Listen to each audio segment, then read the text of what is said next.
Olá! Sejam bem-vindos à aula de introdução ao romance Úrsula, de Maria Firmina dos Reis.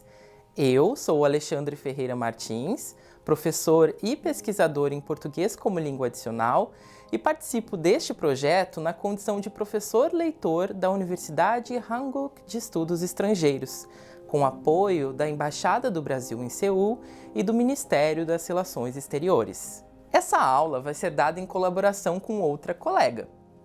Antes de começarmos a falar sobre o romance em questão, eu vou passar a palavra para ela, que está não muito longe aqui da Coreia do Sul. Olá, me chamo Tamiz e também sou professora e pesquisadora em português como língua adicional. Estou representando aqui o Ministério das Relações Exteriores do Brasil, a Embaixada do Brasil em Tóquio e a Universidade Sofia. Nesta aula, vamos apresentar uma introdução ao romance Úrsula, de Maria Firmina dos Reis. Meu colega Alexandre e eu dividimos a aula em duas grandes partes. Na primeira delas, vamos contextualizar o romance, apresentar a vocês uma síntese do enredo com as principais personagens, conflitos e desfecho, além de abordar a importância de Úrsula para a literatura brasileira, como obra precursora da literatura negra no país.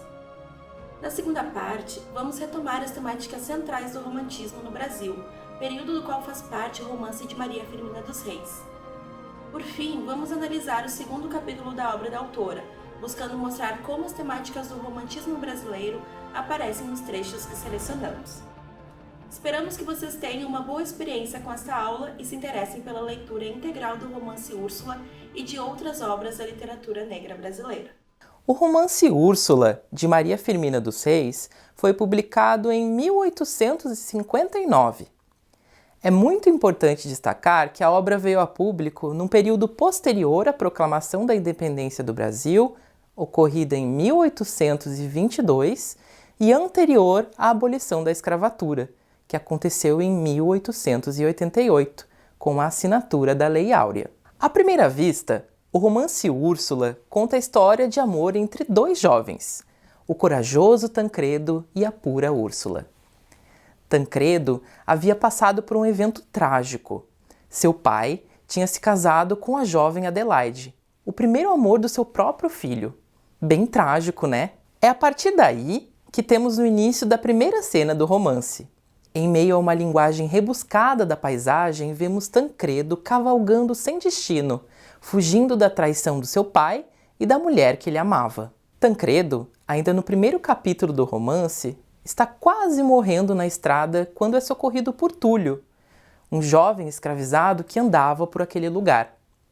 É a partir desse momento que começamos o segundo capítulo do romance, que nós vamos analisar mais adiante. Nele, Túlio leva Tancredo para a casa de sua senhora, Luísa B., mãe da nossa protagonista, Úrsula. Túlio e Úrsula cuidam de Tancredo, e é nesse momento do romance que vemos nascer um elo afetivo entre o casal romântico Úrsula e Tancredo. Agora, a professora Tamiz vai contar um pouquinho mais da história para vocês. Nos capítulos seguintes, Úrsula e Túlio cuidam de Tancredo até que ele fique melhor. É nesse momento da história que Úrsula e Tancredo começam a se apaixonar, numa grande representação do amor cortês, que é uma característica muito típica do romantismo. É a partir daí que Tancredo e Úrsula contam um para o outro suas histórias de vida, cheias de conflitos familiares. Depois de conhecermos a história de Úrsula e de sua mãe, Luísa B., somos apresentados a Fernando de P., tio de Úrsula, o qual a jovem vem a conhecer na ausência de Tancredo. Fernando se apaixona por Úrsula, formando um trágico triângulo amoroso no romance. A história termina da pior maneira possível, diferentemente dos folhetins da época, jornais que as pessoas liam diariamente e que quase sempre representavam finais felizes. Tancredo é morto por Fernando. Úrsula, diante de tamanha tragédia, enlouquece enquanto Fernando foge. Diante desse curto resumo que a professora Tamiz e eu fizemos para vocês, conhecemos um pouco da história do romance, mas não contemplamos a riqueza da obra do ponto de vista histórico, como o primeiro romance da literatura brasileira escrito por uma mulher, e por uma mulher negra. Uma das personagens do romance, por exemplo, a Susana, resgata a memória de quem foi levada de seu país de origem para ser escravizada no Brasil. O romance, portanto, além de trazer elementos típicos do folhetim romântico, introduz uma narrativa que se constitui como uma verdadeira documentação de eventos relativos à escravização no Brasil. E isso do ponto de vista de quem foi escravizado. Assim, nós conseguimos enxergar humanidade em personagens que até então não tinham uma complexidade psicológica exposta em romances da época. A partir do que vimos, o que você achou do romance? Ficou curioso para saber como o tio de Úrsula se apaixonou por ela e depois acabou matando Tancredo? E por que essa história não teve um final feliz? O romance é de domínio público. Vocês podem encontrá-lo facilmente na internet e começar a leitura. Assim, fica bem mais fácil descobrir a resposta das perguntas que fizemos. Então, vamos pensar sobre a importância desta obra para a literatura brasileira? Se tem algo que podemos dizer com certeza sobre conhecimentos compartilhados em todo o mundo, é o conhecimento de que o romantismo, mesmo que não seja em um nível aprofundado, é uma ideia compreendida e reconhecida por todos desde quando éramos crianças.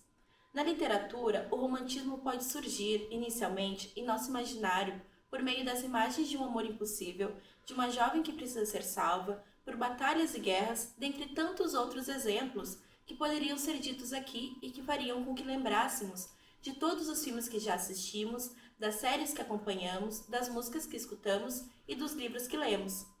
Faça um teste aqui conosco. Quando falamos a palavra romantismo, quais são as primeiras coisas que surgem na sua cabeça? Compartilhe conosco e vamos ver tudo o que é compartilhado entre nós quando pensamos nesta palavra. Segundo Alfredo Bozzi, um grande crítico e teórico brasileiro, referência nos estudos de literatura, encontramos nos textos literários pertencentes ao romantismo uma tematização centralizada nas atitudes vividas pelos escritores românticos. O que os escritores viveram, ou seja, as histórias de vida de cada um, são traços mentais e afetivos que serão perceptíveis nas obras. Por isso, o eu, sujeito, é muito presente nas histórias românticas. Para Bozzi, esse eu romântico, objetivamente incapaz de resolver os conflitos com a sociedade, lança-se à evasão. Mas o que isso significa?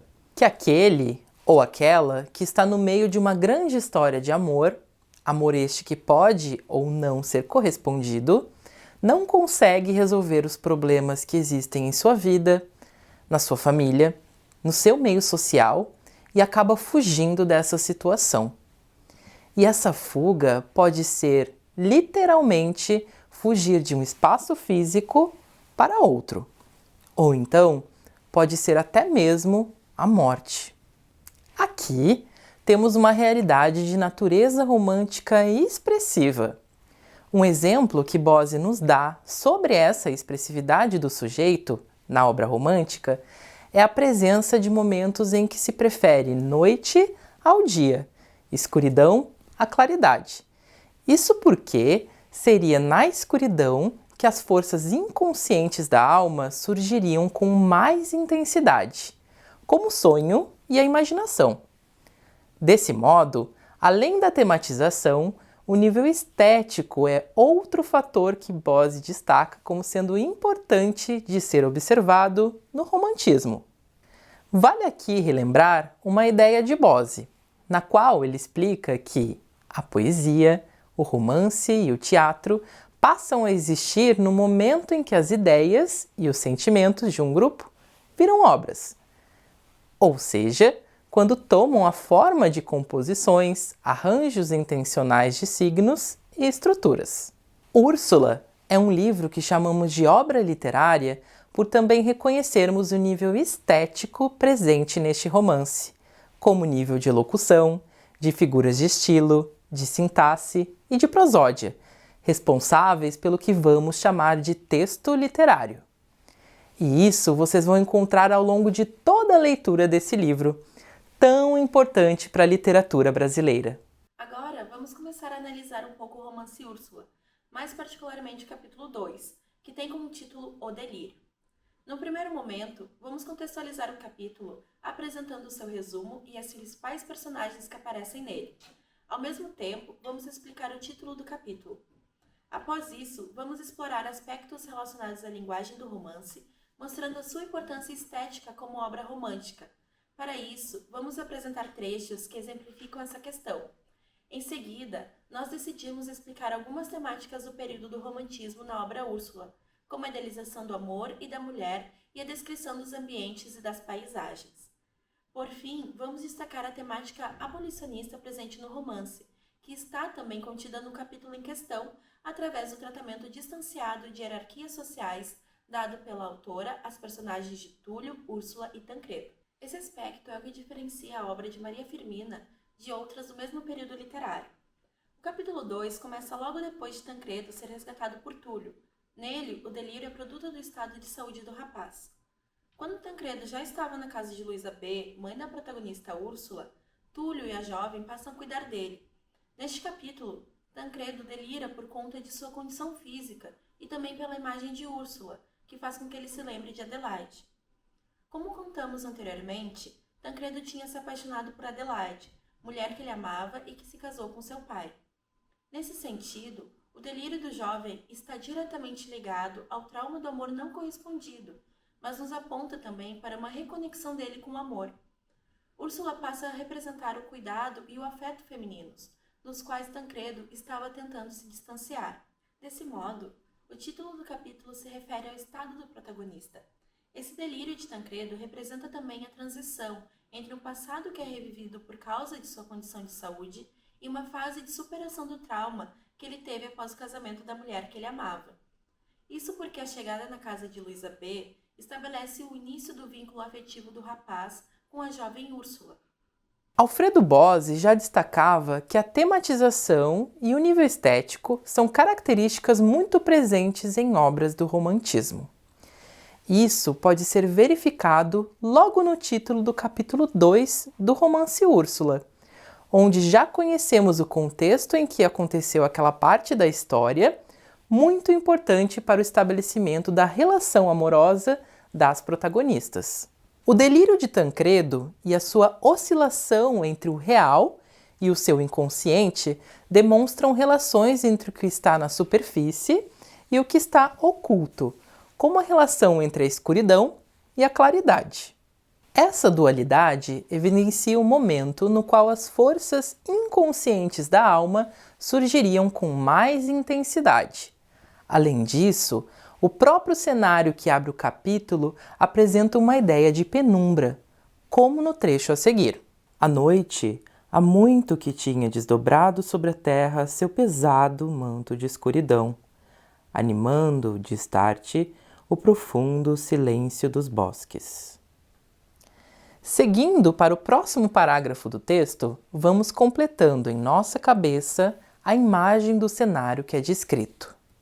O quarto do doente era apenas aclarado por fraca luz, cuja baixa claridade deixava, contudo, ver-se o rosto do mancebo, afogueado pelo requeimar da febre. Os olhos tinha-nos ele dilatados, e com esse brilho e movimento que só dão a febre. No entanto, estava tranquilo, e um só gemido não se lhe ouvia. Essa descrição, que nos permite imaginar o local, a disposição dos objetos na cena e como as personagens se encontram, é uma das características mais presentes nas obras pertencentes ao romantismo. Ainda no final da primeira página, nós começamos a ver como o delírio de Tancredo se dá nas poucas palavras que ele diz. Oh, não, nunca amei. O delírio de Tancredo é intenso, repleto dos sentimentos mais profundos de mágoa, tristeza, amor não correspondido e saudades. Ao longo de todo esse capítulo, vamos ver a presença da intensificação dos sentimentos das personagens, o que vai nos possibilitar criar um envolvimento com elas ao longo da nossa leitura. A descrição do ambiente, a intensificação dos sentimentos e a exposição do que está obscurecido para a luz são todos esses elementos que fazem parte da tematização. Agora, vamos introduzir a questão do nível estético da obra com o seguinte trecho, que está presente na página 65 da edição que estamos usando.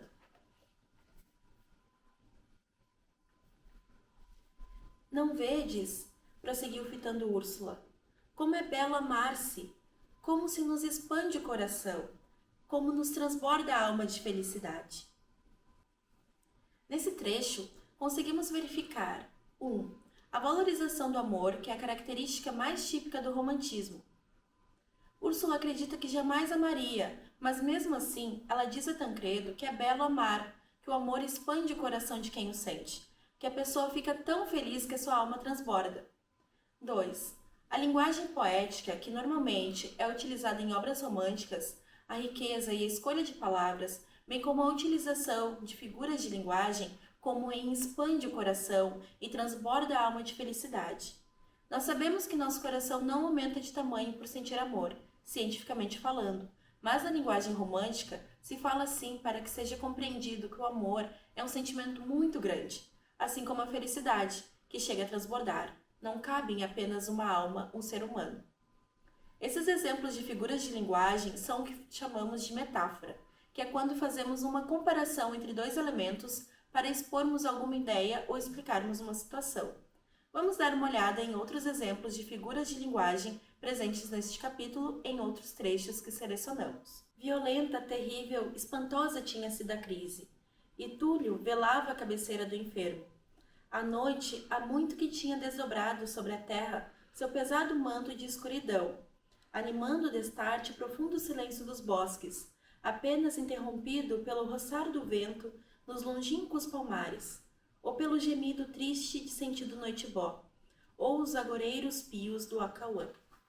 Nesse trecho, chamamos a atenção para os 3 adjetivos que estão sendo usados logo na primeira linha: violenta, terrível e espantosa. Esses 3 adjetivos estão sendo usados para intensificar a descrição da crise de Tancredo, para que nós, enquanto leitores, consigamos visualizar a cena. Poderia ser dito, violenta tinha sido a crise, mas se é utilizada apenas uma palavra para descrever a situação de Tancredo, não conseguimos dimensionar o quão grave estava sendo aquele momento. Desse modo, a figura de linguagem da gradação é utilizada quando queremos intensificar ou diminuir o sentido de alguma ideia expressa no texto, principalmente no literário. Para identificar a gradação nos textos, vamos encontrar mais de 2 termos, geralmente adjetivos, que partilham um sentido e serão colocados em sequência na frase para destacar a ideia que o ou a escritora deseja dar naquela passagem de texto. Isto é, se você quer dizer que algo foi bom e quer deixar isso muito claro no texto, você vai precisar criar uma sequência de termos que expressam coisas boas, por exemplo, foi bom, agradável, ótimo. Continuando a explicação da Tamis, ainda nesse mesmo trecho, vamos destacar a parte em que há 2 palavras, gemido, triste. Mas vocês sabem o significado da palavra gemido? Essa palavra significa aquilo que produzimos com a nossa voz, quando estamos doentes e não conseguimos falar muito bem. Quando você sente uma dor forte, a tendência pode ser gemer. Esse som que nós produzimos só pode ser feito por seres animados. Por isso, quando vemos essa palavra junto com o adjetivo triste, temos um exemplo da figura de linguagem da personificação. A personificação tem o objetivo de intensificar a passagem de uma ideia ou a mensagem para o que é real, sempre se apoiando em sentimentos que criam um universo abstrato e poético.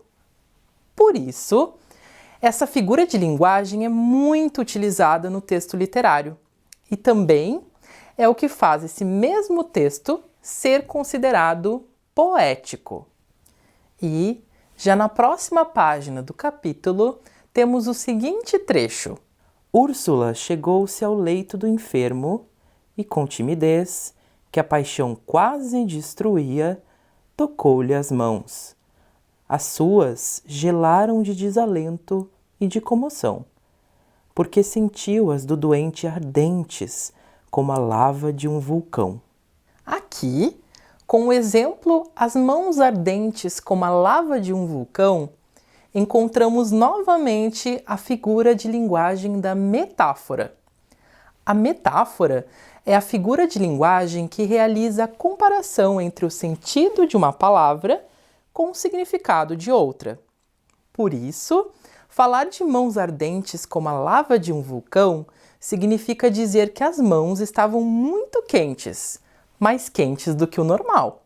Então, para que a metáfora seja compreendida, é preciso compartilhar os sentidos das palavras de um contexto específico, que pode ser um conhecimento compartilhado entre amigos e familiares ou entre culturas.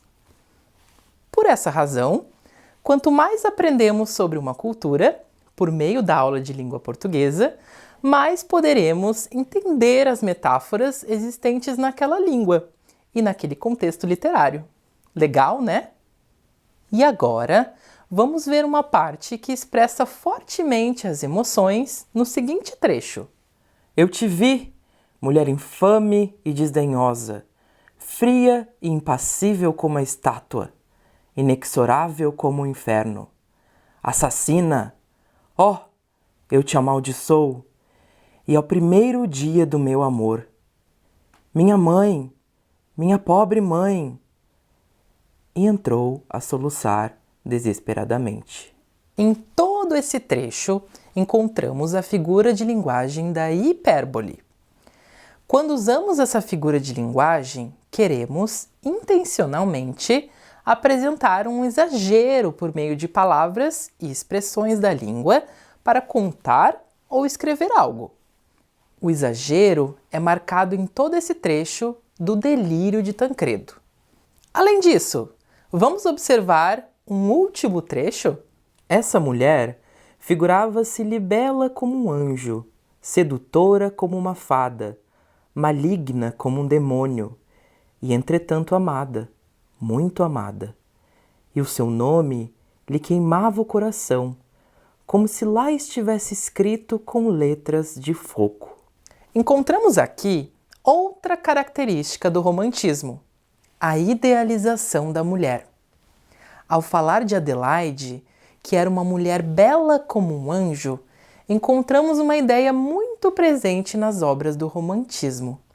A imagem de mulher perfeita, quase como uma divindade. Que figura ou figuras de linguagem você acha que estão presentes aqui? Depois dessa aula, que tal vocês relerem o capítulo e procurarem outros trechos nos quais percebam essas figuras de linguagem para compartilharem aqui com a gente? Esse é um exercício muito bom para vocês começarem a perceber como a expressão dos nossos sentimentos e também das nossas ideias são colocadas em palavras no texto literário. A certa altura do capítulo, Túlio está diante de Tancredo, que ainda está delirando. O mancebo toca a mão de Túlio, que rapidamente se esquiva. Essa ação é seguida pela insistente tentativa de Tancredo de se manifestar para Túlio. Essa atitude acaba por desencadear um dos primeiros contrastes do fundo abolicionista do romance. O delírio que intitula o capítulo é a condição que leva Tancredo a ficar sem um filtro social que o distanciava do jovem escravizado que o resgatou. Vemos, de um lado, um homem branco que atribui ao escravizado negro a condição humana. De outro lado, passamos a ver, através do discurso de gratidão de Túlio, o sentimento de alguém que foi desumanizado pela condição de escravizado e que se vê pela primeira vez em sua condição humana. Vejam aqui o trecho que selecionamos para vocês. Homem generoso, único que soubeste compreender a amargura do escravo. Tu que não esmagaste com desprezo a quem traz na fronte estampado o ferrete da infâmia, porque ao africano seu semelhante disse, és meu. Ele curvou a fronte e, humilde e rastejando qual erva, que se calcou aos pés, o vai seguindo. Porque o que é senhor, o que é livre, tem segura em suas mãos ambas a cadeia, que lhe oprime os pulsos. Cadeia infame e rigorosa, a que chamam escravidão. E, entretanto, este também era livre, livre como o pássaro, como o ar, porque no seu país não se é escravo. Ele escuta a nênia plangente de seu pai, escuta a canção sentida que cai dos lábios de sua mãe. e sente como eles que é livre, porque a razão lhe diz e a alma o compreende. A mente, isso sim, ninguém a pode escravizar. Com isso, vemos com maior destaque a intenção abolicionista de Maria Firmina dos Reis, a partir do momento em que a personagem Túlio manifesta as consequências da escravização para a condição física e mental da população negra escravizada que aguardava pela sua liberdade. Desperta, porém, em breve dessa doce ilusão, ou antes sonha que a engolfara e a realidade opressora lhe aparece, é escravo e escravo em terra estranha. Fogem-lhe os areais ardentes, as sombras projetadas pelas árvores, o oásis no deserto, a fonte e a tamareira. Foge a tranquilidade da choupana, foge a doce ilusão de um momento, como ilha movediça, porque a alma está encerrada nas prisões do corpo. Ela chama-o para a realidade, chorando, e o seu choro só Deus compreende. Ela não se pode dobrar, nem lhe pesam as cadeias da escravidão, porque é sempre livre, mas o corpo geme e ela sofre, e chora, porque está ligada a ele na vida, por laços estreitos e misteriosos. Vamos terminando a análise do capítulo 2 por aqui, certo? Parece quase inesgotável esse trabalho de interpretação e análise do texto literário. É por isso que a professora Tamires e eu recomendamos que vocês, que estão nos assistindo, tentem fazer uma leitura completa do romance Úrsula. Isso vai, com certeza, ajudá-los a ampliar ainda mais os sentidos que vocês mesmos vão construindo a partir da leitura, indo e voltando, fazendo anotações e tirando conclusões sobre as escolhas que a autora fez ao longo da construção da história. A partir de agora, vamos tentar finalizar as nossas reflexões. Que tal falarmos sobre a importância da escrita da Maria Firmina para a literatura brasileira? E como seu legado literário contribuiu para a ascensão de escritores negros nos últimos tempos? São informações bem importantes para entendermos a razão pela qual o romance Úrsula foi escolhido para estar nesta aula. Vamos lá? Úrsula é o primeiro romance da autora Maria Firmina dos Reis. Essa obra do século XIX é considerada como o primeiro romance brasileiro de autoria feminina a tecer críticas à escravização, na medida em que apresentou, didática e explicitamente, o ponto de vista do escravizado. A escritora, que nasceu no Maranhão, esteve por quase um século esquecida no panorama literário brasileiro, à sombra de um período marcado pela presença de autores predominantemente homens e brancos. A obra da autora foi recuperada em um sebo do Rio de Janeiro pelo historiador Horácio de Almeida em 1962. Mas é relativamente recente a ascensão do nome de Maria Firmina dos Reis no meio acadêmico literário.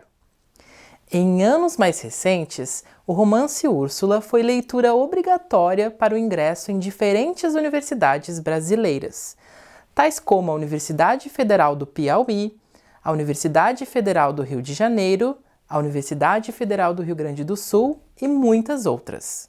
Segundo dados do programa Escrevendo o Futuro, do Ministério da Educação do Brasil, entre 1859 e 2009, houve apenas 6 edições publicadas das obras de Maria Firmina.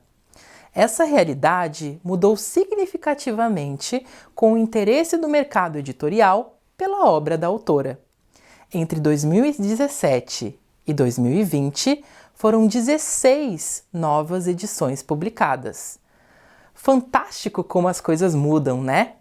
Com a Maria Firmina, a literatura brasileira apresentou pela primeira vez a visão de uma mulher negra escritora sobre as privações de liberdade e de existência promovidas pelo antigo projeto escravocrata do sistema colonial no Brasil. Essa temática e o propósito interveniente da escrita da autora estão explícitos em muitas partes do romance. E é muito importante destacarmos esse aspecto aqui, porque na época em que o romance foi produzido, a escrita literária era predominantemente masculina, e a abordagem da escravização era bastante superficial e focada na visão dos brancos sobre a população negra na sociedade brasileira. Nós vimos que o romance Úrsula se aproxima do romantismo em diversos aspectos estéticos e temáticos, mas também se distancia de obras dessa mesma corrente literária, diferentemente de outras obras do período. O romance de Maria Firmina se compromete com a abolição da escravatura. É por isso que o resgate da obra de Maria Firmina e a ascensão dela na última década nos mostra que a escassez de autores que retratam a temática racial é há muito tempo bastante significativa. E não se trata de algo isolado, porque podemos verificar a mesma coisa ao longo dos séculos seguintes. Em entrevista ao jornalista Guilherme Henrique, do jornal Deutsche Welle Brasil, o escritor e vencedor do Prêmio Jabuti de Melhor Romance, Jefferson Tenório, afirmou que histórias de pessoas brancas já foram contadas à exaustão. Com isso, o autor de O Beijo na Parede, de 2013, Estela Sem Deus, de 2018 e O Avesso da Pele, de 2020, retoma o fato de que a literatura brasileira, predominantemente branca, retratou pouco a temática racial nas histórias que grande parte dos nossos autores nos contaram. A singularidade da obra de Maria Firmina se expressa na intenção da autora de retratar o direito de existir da população negra em um contexto onde a produção literária refletia, em sua grande maioria, a forma de ver o mundo de uma elite intelectual branca. Foi a partir dessa mesma vontade de desconstruir estereótipos, de se expressar a partir e pela condição de subalternidade, refletindo as reais consequências do colonialismo na sociedade brasileira, que a escritora negra brasileira ganhou espaço e força nos últimos anos. Na contemporaneidade, a série Cadernos Negros, que é uma antologia de produção independente de um grupo de artistas negros, teve seu primeiro número lançado em 1978. A série nasceu dentro desse espírito de manifestar os valores da população negra e de lutar contra o racismo e a exploração social dentro e fora das artes, especialmente da literatura. A primeira edição da série foi um manifesto que inaugurou um dos mais importantes espaços para a publicação da literatura negra no Brasil, hoje contando com mais de 40 edições com autores de diferentes estados do país. Estamos chegando ao fim da nossa aula. Antes de mais nada, nós queríamos deixar uma mensagem, nessa última parte, para ressaltar o valor da obra de Maria Firmina dos Reis para a literatura brasileira e para o projeto que deu origem à aula que preparamos. É uma grande honra para nós estarmos aqui apresentando uma escritora brasileira que, embora esquecida em parte da nossa história literária, foi resgatada e nos apresentou uma versão diferente da literatura da época. A ascensão de Maria Firmina nos colocou frente a uma versão do romantismo brasileiro que nós nem sabíamos que poderia ter existido se não fosse pela escrita dessa fantástica autora. O romance Úrsula, assim como toda a obra de Maria Firmina, é muito importante para a literatura brasileira. Isso porque a autora foi a única escritora negra a retratar o abolicionismo e a dar vida a personagens que questionaram a sua posição na sociedade brasileira e as consequências reais da escravização. Nesse sentido, vale referir aqui o que nos traz a pesquisadora brasileira Soraya Ribeiro Casimiro Rosa, no seu artigo Um Olhar sobre o Romance Úrsula, de Maria Firmina dos Reis. Nele, a pesquisadora comenta que o romantismo construído a partir dos romances Iracema e o Guarani, ambos escritos por José de Alencar, referiam uma concepção de nacionalismo baseado na idealização da colônia, retratando os povos nativos como dóceis, bons, símbolos de bravura e de inocência, e passivos face às iniciativas portuguesas. Em se tratando da questão racial, a situação é bastante análoga, uma vez que o abolicionismo não é tematizado, não da mesma forma que a Maria Firmina fez. Ainda que nós tenhamos ficado por séculos sem conhecer amplamente a escrita de Maria Firmina dos Reis, a produção literária dela é, sem sombra de dúvidas, um dos maiores registros históricos da construção de uma nação marcada pelas desigualdades que, por séculos, se basearam na divisão racial. Com ela e com tantos outros talentosos autores, como Carolina Maria de Jesus, Conceição Evaristo, Ana Maria Gonçalves, Jefferson Tenório e Itamar Vieira Júnior, temos um outro caminho da literatura brasileira. Com esses autores, passamos a conhecer o lado de gente que pouco mostrava as caras nas histórias que tanto conhecemos. Com isso, esperamos que vocês tenham se interessado pela obra Úrsula, pela escritora Maria Firmina dos Reis e pela literatura brasileira, que é tão rica e diversa, assim como o seu povo. Confira as outras aulas do projeto 200 anos de nacionalismo na literatura brasileira. Muito obrigada e até a próxima. Muito obrigado por nos assistir até o final e até a próxima. Tchau!